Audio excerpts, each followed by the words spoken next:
नमस्कार मित्रों, आज चिंतन में लोकहित जन सेवा का भाव हो। संसार में जितना कुछ सत्कार्य बन पड़ा है उन सब के मूल में सत्वृत्तियां ही काम करती हैं। भले ही यह बुरे कार्य अनायास ही नहीं उपज पड़ते, उनके मूल में सद्विचारों और कुविचारों की जड़ जमी होती है। बीज जिस प्रकार समय पाकर अंकुरित होता और फलता फूलता है, उसी प्रकार सत्वृत्तियां भी अगणित प्रकार के पुण्य परमार्थों के रूप में विकसित एवं परिलक्षित होती हैं। मनुष्यता मूलतः एक प्रकार का काला कुरूप लोहा मात्र है। सद्विचारों का पारस छूकर ही वह सोना बनता है। एक नगण्य तुच्छ प्राणी को मानवता का महान गौरव दिला सकने की क्षमता मात्र सद्विचारों में है। जिसे यह सौभाग्य नहीं मिल सका, वह बेचारा क्यों कर अपने जीवन लक्ष्य को समझ सकेगा और क्यों कर उनके लिए कुछ प्रयत्न पुरुषार्थ कर सकेगा। सत्वृत्तियों को मनुष्य के हृदय में उतार देने से बढ़कर और कोई महत्वपूर्ण सेवा कार्य इस संसार में नहीं हो सकता। यह कार्य अमीर गरीब हर व्यक्ति के लिए सहज संभव है। व्यक्तिगत एवं सामूहिक जीवन में जितनी भी कठिनाइयां दिखाई पड़ती हैं, उनका एकमात्र कारण कुबुद्धि है।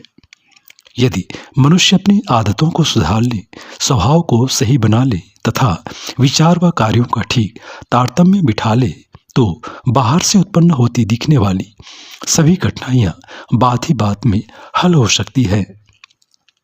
संसार में परमार्थ और उपकार के अनेक कार्य हैं। उनकी सार्थकता उनकी आत्मा में है, उसके पीछे निहित भावनाओं में है। सद्भावना रहित सत्कर्म भी केवल ढोंग मात्र बनकर रह जाते हैं। अनेक संस्थाएं आज परमार्थ का आडंबर करके सिंह के खाल ओढ़े फिरने वाले श्रृंगाल का उपहासास्पद उदाहरण प्रस्तुत कर रही हैं, जिन्हें लोग आशंका और संदेह की दृष्टि से देखते लगते हैं। प्राण रहित शरीर कितने ही सुंदर वस्त्र धारण किए क्यों न हो, उसे कोई पसंद न करेगा, उससे कोई किसी का भला न होगा। इसी प्रकार सद्भावना रहित जो कुछ भी लोकहित जन सेवा के प्रयास किए जाएंगे, वे भलाई नहीं बुराई ही उत्पन्न करेंगे। दोनों में सर्वोत्तम दान ब्रह्मदान ज्ञानदान को कहा जाता है। ज्ञान का अर्थ वह भावना और निष्ठा है जो मनुष्य के नैतिक स्तर को ऊंचा उठाती है। इस अमृत जल से सींचा जाने पर मुरझाता हुआ युग मानस पुनः हरा भरा पुष्प और लौं से परिपूर्ण बन सकता है। इसी महान कार्य को परमार्थ कहा जा सकता है, जिसको पूरा करने के लिए परमात्मा ने मनुष्य को विशेष क्षमता, सत्ता और महत्ता प्रदान की है। मित्रों, हमें परमार्थ कार्य को जीवन का एक नितांत आवश्यक एवं लोक परलोक के लिए श्रेष्ठकर कार्य मानना चाहिए और अपने समय, प्रभाव, ज्ञान, पुरुषार्थ और धन की पांचों विभूतियों का अधिकाधिक भाग परमार्थ के लिए लगाना चाहिए। जिसके पास जो विभूति हो, उसे वह समाज में सद्विचारों को प्रतिष्ठित करने के लिए लगाए। समय, श्रम और पुरुषार्थ तो हर व्यक्ति लगा ही सकता है।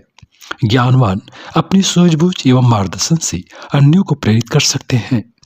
हर व्यक्ति न्यूनतम 1 घंटा समय और 1 दिन की आय सत्वृत्तियों के संवर्धन के लिए लगाने का क्रम बना ले, तो इतना बड़ा कार्य हो सकता है कि इतिहास में उसे स्वर्णाक्षरों में लिखा जाए।